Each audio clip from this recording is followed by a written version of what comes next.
kemeratan merupakan perkara pokok negeri ini yang harus menjadi pokok doa, dan harus berpikir bagaimana aku berperan walaupun kecil untuk menanggulangi. Mulai dari keluargaku sendiri dulu. Tidak boleh ada yang kurang makan, kurang minum, karena saya balas. Untuk kaya bukan saja rajin, harus membayar perpuluhan, baik kepada gereja maupun kepada sinode. Karena janji kaya tidak pernah dikaitkan dengan janji lain kecuali janji persepuluhan. Ujilah aku dengan persepuluhanmu, aku akan membukakan tingkap langit dan mencurahkan berkat kepadamu sampai kau tidak sanggup menadang.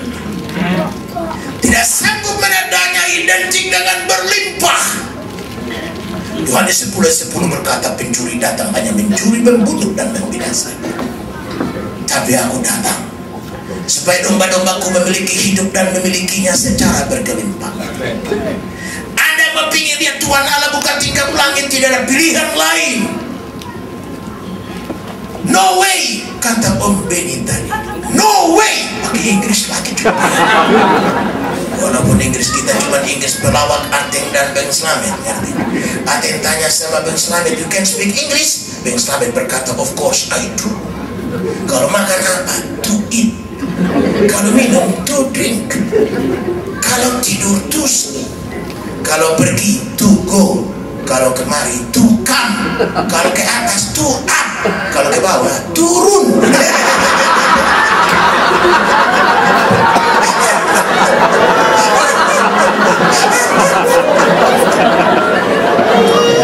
Jadi malam ini yang tidak mau bayar perpuluhan ke sinode, segera ambil langkah supaya tahun 2009 berubah nama menjadi tahun berkelimpah. Resesi global tidak menghambat tangan Allah untuk menolong umat. Yes. Yakobus 1:17 berkata, segala berkat yang sempurna, anugerah yang sempurna datang dari atas. Dan kata atas itu bahasa aslinya bernama Shamayim. Shamayim itu terjemahan bebasnya the highest place. The highest place itu tidak ada lagi selain surga. Karena Ibrani 1:3 berkata setelah ia mengadakan penyucian dosa, maka ia naik di tempat yang tinggi. Itulah Shamayim, the highest place. Dan itulah surga. Berarti dari surga lah datang segala anugerah yang sempurna. Dari surga lah datang apa yang saya perlukan, yang saya khawatirkan selama ini. Izin gerejaku, dana untuk membangunnya, dan membayar segala operasional daripada gereja itu. Gereja kami hampir 700 juta minimal sebulan harus dikeluarkan untuk biaya operasional. Listrik saja hampir 100 juta. Listrik sudah status sosial, listriknya masih hampir 100 juta. Listrik top. Belum gaji-gaji karyawan, gaji saya, gaji wakil gembala, gaji-gaji semua. Sistem Protestan yang baik dari Protestan kita ambil. Kalau kita atur semua keuangan gereja, orang takut nyumbang ke gereja. Orang bilang nanti pendeta yang kaya, kita nyumbang terus. Anda jangan membawa diri bahwa lewat pelayanan lah Anda ingin kaya, jangan. Salah besar. Anda baru jual rumah, tinggal di pastori, kasih contoh. Baru orang nyumbang rumahnya juga. Jadi saya mau tantang jemaat nih, saya bilang sama anak saya dulu. Sekarang kita harus sepakat dulu, berapa yang kita nyumbang.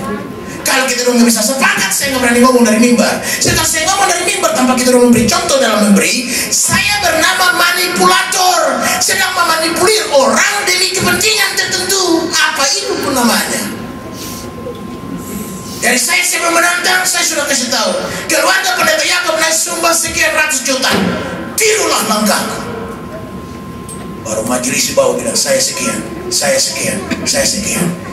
2 minggu yang lalu rapat majelis untuk menyelesaikan bangunan gereja. Sudah tahu berapa terkumpul? 5 miliar. 9 orang majelis.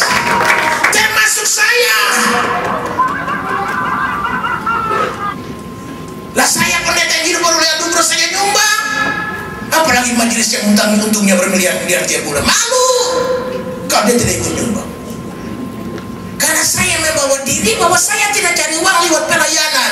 Bagiku ini ladang yang terlalu kudus untuk saya berniaga di dalamnya. Kalau saya mau berdagang, kenapa mesti dalam pelayanan? Keluar aja, dagang di sana loh, buka warung, pergi ke supermarket, pesan barang dari Cina, jual di sini. Kenapa Anda mesti berdagang di dalam ladang Allah? Tunggu cemeti datang, dan yang mencemetimu adalah dia yang bernama kepala gereja. Kenapa kau jadikan rumahku sarang penyakit? Ya jungkir balikan kita, dihajar manusia jauh lebih baik daripada dihajar Tuhan Allah. Bukan Allah, Allah.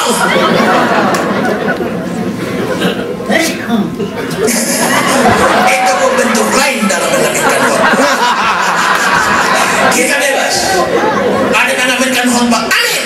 Ada haleluya, mencium Tuhan di depan, hanya itu juga bentuk lain. Ada juga kasih, itu juga bentuk lain.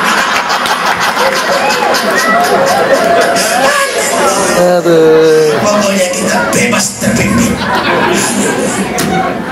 Masih tahan sedikit lagi, ini baru permulaan dari khotbah. Sekali-sekali kita begini tuh. Makanya kumpul di Jakarta tuh penting begitu. Tapi kalau di Cipayung, kalau kita pulangnya kan susah. Jakarta jalan raya, jalan raya. Jadi khotbah panjang sedikit. Untuk kaya mesti rajin. Untuk kaya mesti bayar perpuluhan. Untuk kaya mesti memberi di luar perpuluhan. 90% itu pun harus kau beri dari situ. Dengan murah, dengan limpah. Kalau kau tabur 1 meter, jangan kau harapkan 1 hektar. Tidak mungkin. Rumusannya memang 1 meter kau tabur, 1 meter kau tuai. Kau ingin kaya, kau mesti banyak memberi. Gereja sedang peluang, tapi kami bangun gereja 500 di seluruh tanah air tanpa mengklaim diri bahwa saya gerakan apostolik. Jangan nama yang saya ciptakan bikin kacau orang mendengarkan. Tidak perlu saya bikin istilah, karena dia kaya dengan istilah. Dialah yang memberikan berbagai jabatan dan karunia. Tidak usah saya ngomong-ngomongin. Biar dia yang ngomong, bukan saya. Biarlah mulut orang lain yang bercerita tentangmu daripada mulutmu sendiri. Karena itu dia bilang nih, kemiskinan dan kemarahan. Yang kedua dia bilang narkoba dan HIV. Dulu negerimu dan negeriku ini cuma numpang lewat narkoba. Tetapi sekarang pencetak obat-obat terlarang terbesar Asia Tenggara adalah negerimu. 3,5 juta mahasiswa seluruh tanah air pemakai narkoba aktif. Dan itu artinya 30% dari semua mahasiswa. Bayangkanlah nasib masa depan bangsa. Penerus bangsa ini lagi teler. Karena apa? Narkoba. Divonis dokter untuk mati karena terkena HIV. Yang ketiga, keluarga berencana. Dia gambarkan ada ibu yang mengandung, anak masih di atas bahu, 1 di tangan dan 1 masih merangkak. Anak yang merangkak ini bisa berdiri dan yang di perut ini bisa dilahirkan, dibawa ke rumah sakit bersalin. Dokter berkata, ngeliat bu, ngeliat bu, ngeliat bu, anak lahir, mama perdarahan. Lalu sekali di udara, tetap di udara. Ada orang Papua naik haji. Ini nggak tahu bodohnya bagaimana sampai ini kita nggak tahu. Pokoknya ceritanya begitu. Dari sampai di tanah Arab ini cuma belajar 2 kalimat. Kalimat pertama, Assalamualaikum warahmatullahi wabarakatuh. Kalimat berikutnya, Inna lillahi wa inna ilaihi raji'un. dengan dititip pesan, hanya ini kalimat ucapkan kalau ada orang mati, mendengar berita mati, atau kau membaca tentang kabar orang mati. Dia pulang. Di kampung geger, kita bersaudara mau pulang. Semua jemput, termasuk adik yang paling kecil. Turun dari tangga pesawat, adiknya, kakak pulang, kakak pulang, kakak pulang. Oh, dia sikacita, sambut. Mereka rangkul-rangkulan pulang kampung. Mobil nggak bisa ada, karena jalan setapak. Lewat kampung, lepas kampung, lewat hutan, lepas hutan. Sampai di tengah-tengah hutan ada orang gantung diri. Dia langsung, innalillahi wa inna ilaihi raji'un. Adiknya tanya, kakak, itu apa artinya? Dia bilang, itu artinya sekali di udara.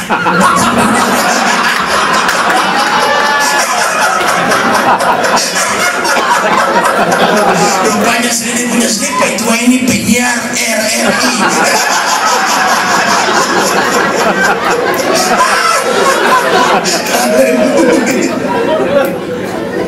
Jadi ibu, ngedan bung, anak lahir mama perdarahan sekali di udara. Menurut ketua partai itu yang juga adalah seorang dokter, seorang ibu memerlukan 3 tahun baru bisa melahirkan anak berikutnya, karena 3 tahun itu dibutuhkan untuk recovery, pemulihan sel-sel yang telah rusak karena melahirkan. Tapi kita kan gak begitu. Makanya angka kematian ibu di negeri ini sangat berkadar tinggi. Akibat lainnya, 2020 penduduk negeri ini akan bertambah 400 juta. Dan makanan untuk mengikuti kebutuhan 400 juta ini tidak cukup. Sehingga banyak orang akan mati karena kelaparan. Yang keempat, ada 367 kasus terjadi di negeri ini hanya soal agama. Pancasila cuma nama tok, syariat yang akan mewarnainya. Jadi ribut-ribut nih, sehingga menciptakan 367 kasus, semuanya mengarah ke agama. Hebat negeri ini. Yang terakhir, sumber daya manusia, SDM. Pegawai negeri ini libur 4 bulan dalam setahun. Karena apa? Ada istilah hari kejepit. Kalau harinya libur hari Kamis, itu Kamis, Jumat, Sabtu, Minggu, bahkan Senin pun ikut libur. Total 4 bulan dalam setahun. Pegawai negeri ini 8 bulan yang sisa itu masih santai-santai punya, masuk seenaknya, pulang seenaknya, dan masuk seenaknya itu masih puspas. Orang datang, nantilah tunggu sebentar. Sehingga sumber daya saing negeri ini sangat berkadar rendah. Dulu Malaysia belajar dari kita, Vietnam, Laos, Kamboja belajar dari kita. Sekarang kita belajar dari mereka. Saya pernah ke luar negeri berkali-kali. Saya pergi ke Asia, supermarket Asia. Saya mau pengen lihat kalau salak Bali tembus ke luar negeri.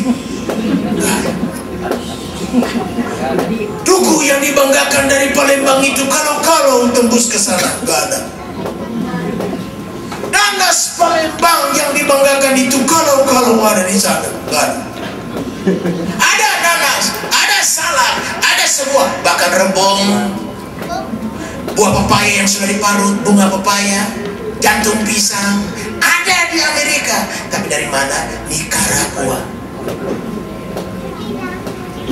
Tapi Anda lihat, durian Bangkok tembus pasaran, jambu Bangkok tembus pasaran, ayam Bangkok tembus pasaran.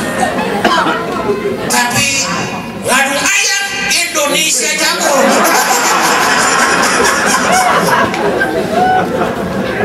Daya saing negeri ini sangat berkadar rendah.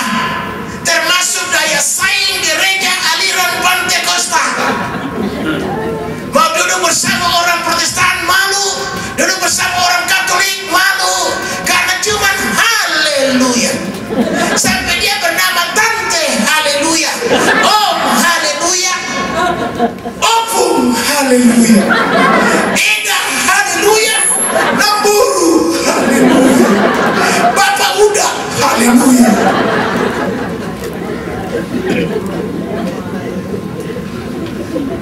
Mari, zamannya bukan lagi gitu. Anda tidak meningkatkan mutu, Anda akan tergeser. Dan yang menggeser Anda bukan Tuhan Allah. Dunia ini menggeser Anda. Karena ini dunia maju, dunia kompetitif, dunia bersaing. Jadi Anda tidak usah perlu bikin rekayasa yang meningkatkan mutu. Anda bermutu dengan sendirinya, nggak usah bagi-bagi kartu nama. Undang saya hot badang, undang saya hot badang, nggak usah. Orang dari mulut ke mulut undang pendeta itu.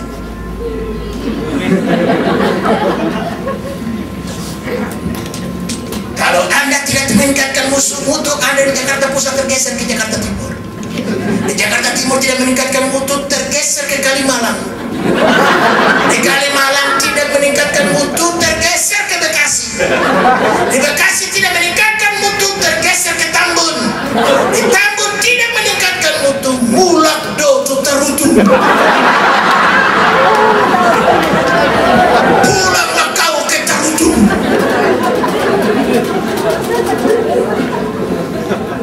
Ini dunia orang bermutu.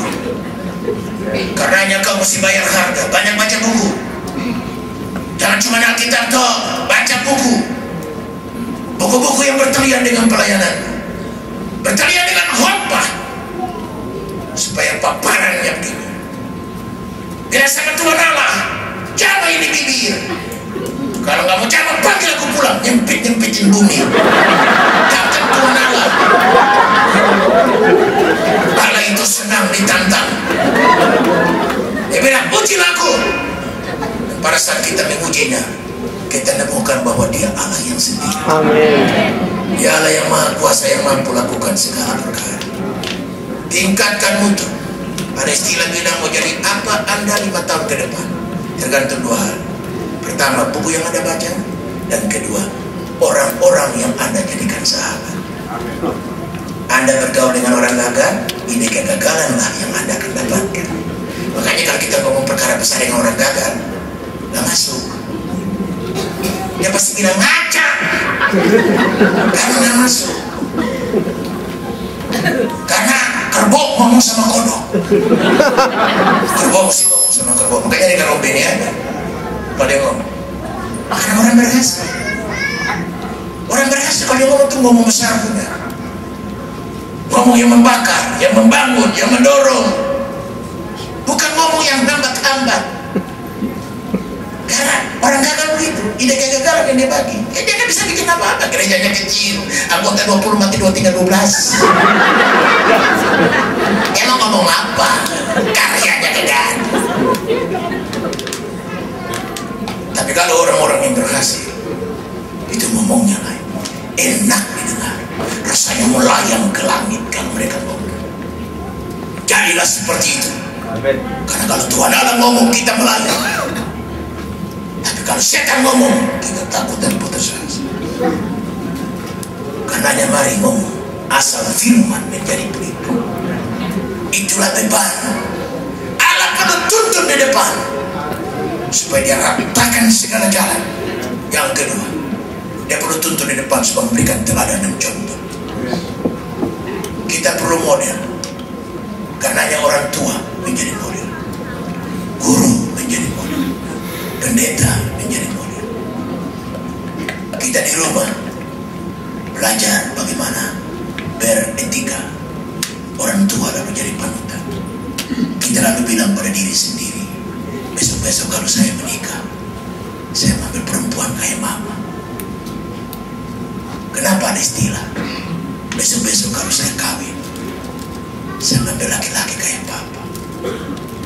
Disiplin, rajin, tanggung jawab. Walaupun bodoh, tidak bersekolah.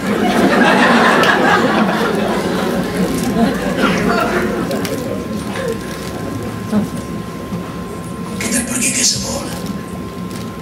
Di sana kita temu tokoh yang jadi panutan, jadi model.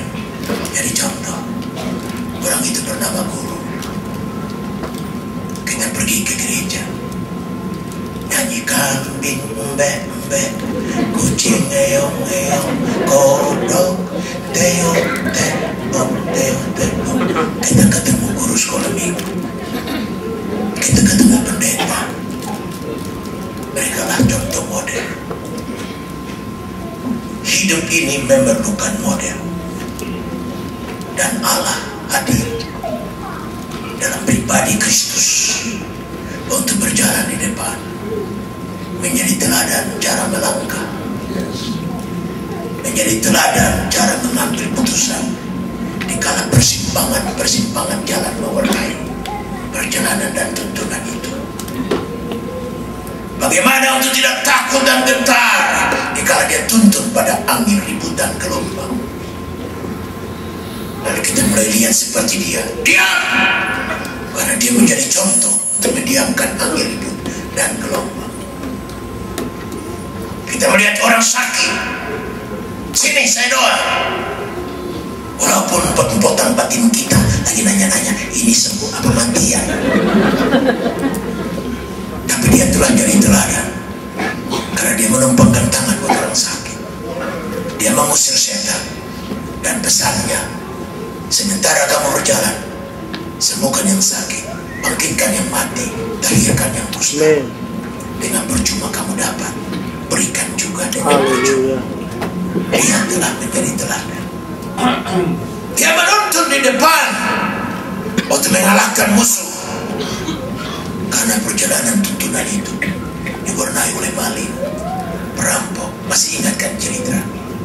Ada seorang yang turun dari Yerusalem ke Yeriko. Di jalan dia dihadang. Itulah gambaran. Karena itu perumpamaan, bukan cerita benar, perumpamaan. Berarti pada konsep berpikirnya Yesus Kristus, perjalanan yang kita jalani, yang tadi kita nyanyikan, tiap langkahku diatur oleh Tuhan, dan tangan kasihnya menuntunku itu diwarnai oleh maling, perampok yang tidak mengasihi kita, yang mendambakan celaka kita, yang mendambakan kehancuran nikah kita, mendambakan kehancuran pelayanan kita, mendambakan bini kita, rumah kita, mobil kita, anjing peliharaan kita untuk dijadikannya RW.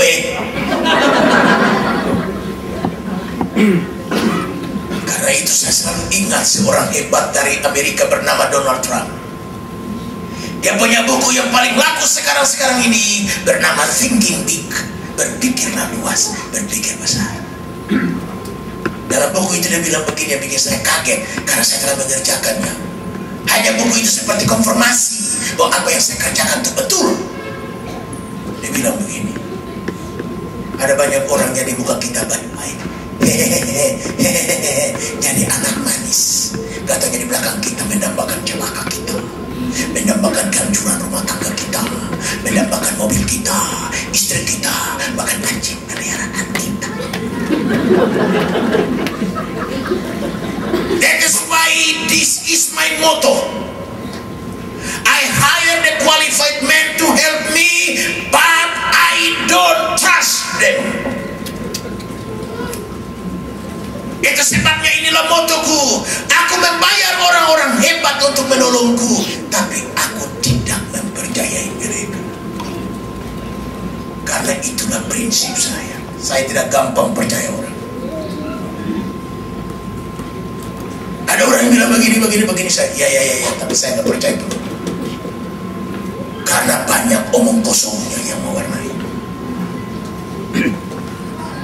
Orang pegang tangan di pintu, ini kartu nama saya Pak Pendeta, nanti saya bantu gereja. Saya anggap itu basa-basi.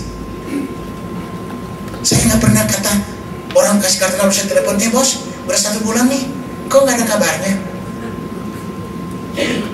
Saya tidak mau hanya namaku jatuh hanya karena hal-hal yang nggak perlu. Anda tidak menyumbang untuk Yakob Nawai. Anda janji sama dia. Saya cuma lapor, Tuhan, ini kartu namanya nih, tolong ingatin dia.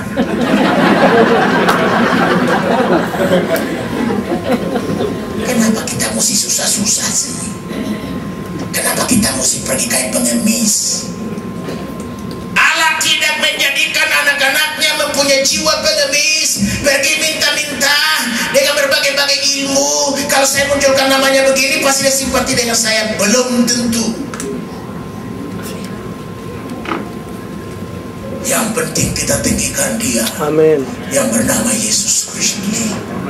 Kalau kita tinggikan dia, dia tidak punya kekurangan. Dia tidak kekurangan metode untuk mengorbitkan kita. Haleluya. Kalau rintangannya sebaku, penghadangnya 5 lapis.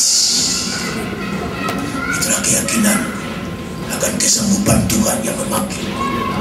Dan olehnya saya layan. Relakan dia berjalan di depan. Dan jangan bilang mundur, aku yang berjalan. Jangan. Tahun ini akan berubah nama. Dan tahun-tahun depan tidak peduli orang dunia boleh menamakannya resesi global. Tapi aku dan saudara, pendeta Pantekosta dan umat Pantekosta, menamakannya tahun Tuhan. The year of the Lord. Tahun Tuhan. Dan memberikan kemenangan. Memberikan kecukupan. Kepada jemaat Filipi, Rasul Paulus berkata, Allahku akan memenuhi kebutuhan menurut kekayaannya di dalam Kristus Yesus. Allah tidak beracara dengan kita berdasarkan kemiskinan dunia, tapi kekayaannya. Dia tidak berurusan dengan kita berdasarkan keterbatasan dunia, tapi dengan kuasanya yang tanpa batas. Dia melawat kita dengan berkatnya, bukan setahun sekali menjelang Natal, tapi tiap hari. Ratapan 3 ayat 22 star. Tak habis-habisnya rahmat Tuhan. Amin. Haleluya. Allah tidak berurusan dengan berkat basi. Allah tidak berurusan dengan berkat-berkat kadaluarsa.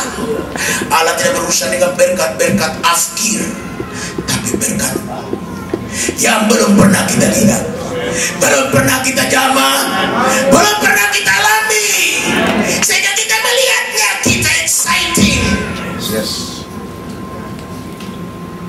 Maukah kau melihat langkah exciting yang satu kepada langkah exciting yang kedua, kepada langkah exciting yang ketiga?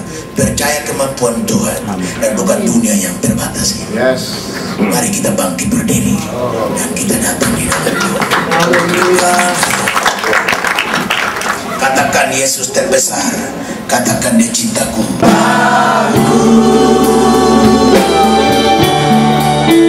Dia sembuhkan, dia ampuni dan beri pertolongan.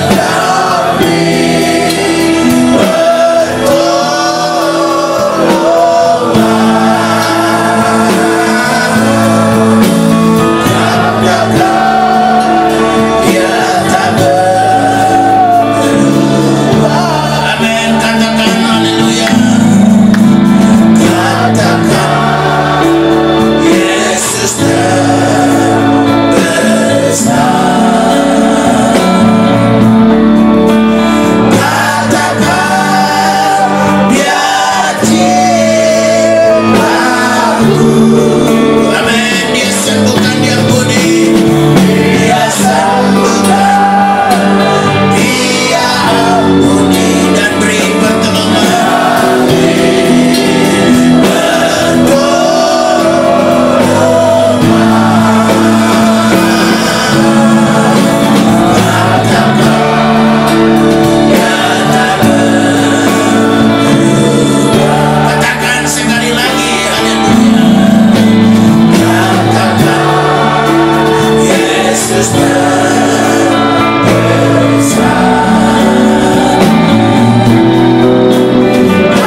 terasa langkah kami berat dan hidup kami begitu susah. Tapi hari ini Engkau berjalan di depan. Engkau telah membukakan semua pintu, mengalahkan segala rintangan. Engkau hanya menjadi batu lompatan untuk kami melihat mujizat-Mu yang satu kepada mujizat yang lain, pertolongan-Mu yang satu kepada pertolongan-Mu yang lain. Bantu kami untuk fokus pada Engkau. Kalau Engkau di depan, berarti Engkau minta kami fokuskan perhatian kami hanya pada Tuhan, bukan pada masalah kami, bukan pada keterbatasan kami, tetapi pada Tuhan yang tanpa batas, bukan pada penyakit kami, tapi pada Tuhan yang menyembuhkan, bukan pada ikatan kami, tapi pada Tuhan yang melepaskan ikatan kami. Bantu kami Tuhan, supaya kami fokus perjalanan iman ini. Terima kasih Engkau perlu berjalan di depan untuk menjadi teladan bagi kami. Berapa banyak kami kecewa karena manusia kami jadikan teladan, manusia kami jadikan panutan, sehingga kami kecewa. Kami jaga Tuhan yang sempurna menjadi teladan, menjadi panutan, menjadi model kami. Lalu langkah kami semakin mantap, perjalanan kami tidak terasa, tidak melelahkan, tetapi makin bergairah kami melangkah. Terima kasih Engkau perlu berjalan di depan untuk mengalahkan semua musuh. Memang perjalanan ini ada musuh yang menghadang dan kekuatannya terlalu luar biasa, tapi Engkau telah memenangkan peperangan itu. Engkau telah mengalahkan musuh, dan musuh yang paling akhir adalah maut itu sendiri. Dan Engkau telah mengalahkannya. Kami layak menyanyi Ku menang bersamanya. Terima kasih Tuhan buat firman-Mu. Berkati kami sekalian dan pimpin acara selanjutnya. Biar nama-Mu saja yang kami agungkan, kami tinggikan dan kami puji. Bagi Yesus Kristuslah kemuliaan, hormat, puji dan syukur sekarang bahkan sampai selama-lamanya. Dalam nama-Mu yang heran, ajaib dan penuh kuasa, kami berdoa dan syukur. Nama Yesus Kristus Tuhan kami. Haleluya. Amin. Silakan duduk. Tuhan memberkati kita.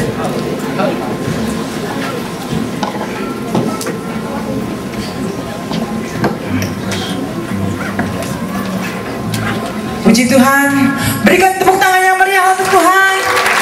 Haleluya. Kita sudah dikenyangkan oleh firman Tuhan pada malam hari ini, dan kita akan mendengarkan kesaksian pujian dari adik kita duet, yaitu Cory dan Kathy.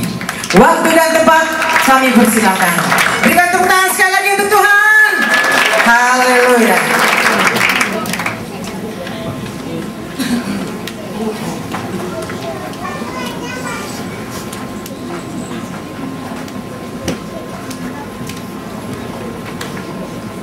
Sebagai mengucapkan selamat Natal untuk para hadirin, kami akan menyanyikan pujian Oh Holy Night.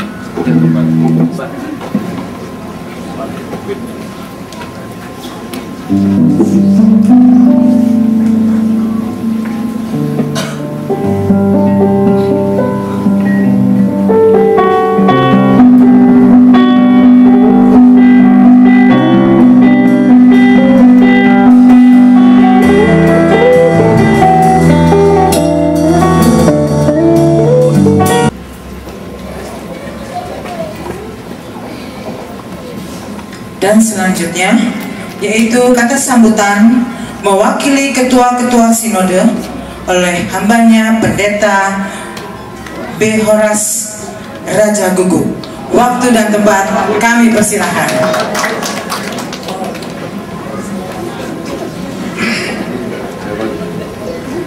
Salam sejahtera di dalam kasih Tuhan Yesus Kristus. Shalom. Haleluya.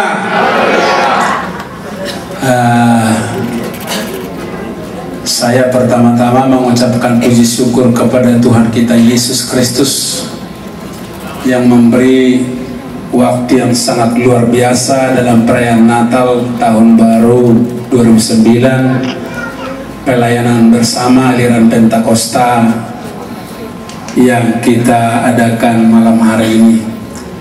Oleh panitia, saya dipercaya untuk menyampaikan sepatah kata mewakili ketua-ketua sinode, dan Pertama, atas nama seluruh Ketua Sinode Aliran Pentakosta atau boleh kita sebut anggota PGPI, kami mengucapkan selamat Hari Natal dan selamat Tahun Baru 2009. Puji Tuhan. Saya sangat diberkati oleh khotbah hambanya tadi dalam 3 poin. Saya pertama ditempelak Tuhan supaya saya bertobat. Lalu yang kedua, supaya sungguh-sungguh layani Tuhan dan supaya berkat turun. Saya ditempelaknya dalam hal, ada satu anekdot di mana di neraka katanya seorang jemaat bertemu dengan pendeta. Pak pendeta, kok ikut masuk neraka? Gitu ya. Jangan keras-keras, itu sinode ada di belakang. Kaget, lo kenapa? Habisin perpuluhan. Saudara, saya ditempelak juga, saudaraku, lihat firman Tuhan ini bahwa jujur di hadapan Tuhan, waktu saya jemaat setia bayar perpuluhan, tapi setelah ketua sinode saya nggak setia bayar perpuluhan. Sebab kadang bingung ya. Lebih giat lagi, lebih sungguh lagi. Apapun yang ada di hadapan kita, Tuhan yang berjalan di depan kita. Tugas kita berjalan dan Dia yang meratakan jalan di depan kita. Puji Tuhan. Dan sekaligus juga sebagai salah seorang pemrakarsa dari pelayanan bersama Aliran Pentakosta. Makasih Om. Dan kemudian kepada Om Beni juga sebagai salah seorang pemrakarsa, sebagai ketua sinode yang begitu menopang pekerjaan Tuhan di pelayanan bersama Aliran Pentakosta. Saya pikir kita tidak bisa balas kali ini pekerjaan Tuhan. Kita tidak dapat apa-apa dari pekerjaan Tuhan, tidak dapat nama apalagi dapat uang, cuma kita rindu dapat jiwa. Sebab itu Om, terima kasih banyak Om Ben. Dan kemudian bapak-bapak ketua sinode di sini ada Bapak Raja Guguk, Amang, makasih. Dan kata-katanya tadi membuat saya tidak bisa berdiri. Tadi bukan tidak bisa berdiri untuk berjalan, tidak bisa berdiri karena saya sudah melompat tinggi-tinggi. Haleluya, haleluya. Puji Tuhan, kita membutuhkan pemimpin-pemimpin seperti itu yang selalu berpikir bagaimana membuka jalan untuk yang lain bisa ke depan, untuk membuka jalan bagi orang yang lain lagi untuk ke depan. Puji Tuhan. Dan kemudian yang mewakili ketua-ketua sinode, di belakang ada teman saya Bapak Pendeta Daniel Agung di belakang, bro, terima kasih. Ada Bro Boy ke FPI yang pakai topi di belakang, FPI. FPI itu Forum Pentakosta Indonesia.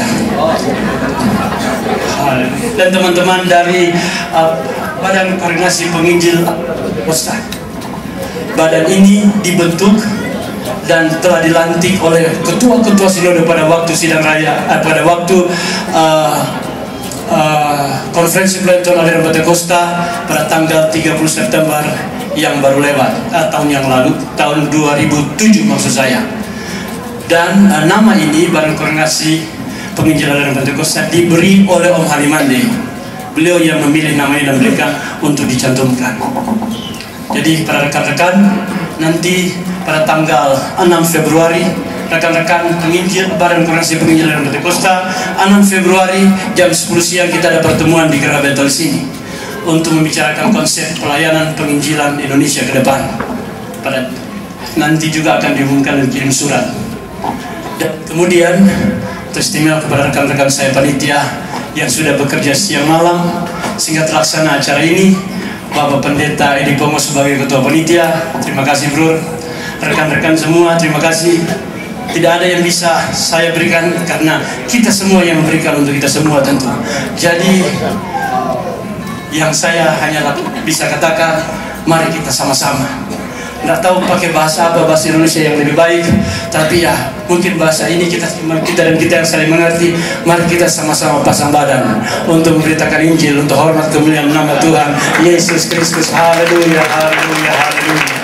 Haleluya. Dan yang terakhir, nanti setelah acara ini berakhir, bagi Bapak para ketua sinode dan yang utusan yang mewakili dan penginjil Badan Koordinasi Penginjil dalam Pentakosta, sebentar setelah acara ini selesai boleh turun ke lantai 2 untuk kita ada ramah tamah bersama. Lantai 2 di ruang rapat 3, lantai 1 ya, ruang rapat 3, lantai 1, ruang rapat 3 bisa bersama-sama. Dan untuk kami semua, saudara dan saya, kita semua yang hadir pada malam hari ini, doa saya Tuhan memberkati pelayanan saudara dimanapun saudara Allah tempatkan melayani Tuhan dan pekerjaan Tuhan. Dan akhirnya selamat hari Natal dan Tahun Baru. Tuhan Yesus sumber segala berkat yang menjadi jaminan janji Allah bagi kita memberkati kita sekalian. Ayo kita berdiri yuk, kita berdiri yuk. Haleluya, haleluya. Terima kasih. Saya undang Bapak Pendeta Ferry Haurisau untuk doa tutup.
Allah yang menuntun kami, yang berjalan di depan kami, haleluya, untuk membukakan setiap pintu yang terkunci, untuk menjadi teladan bagi kami, bahkan meratakan jalan karena ada banyak musuh. Sebab itu tahun ini kami klaim, inilah tahun Tuhan, tahun kemenangan bagi kami, tahun penuaian, tahun berkat. Tuhan dimuliakan.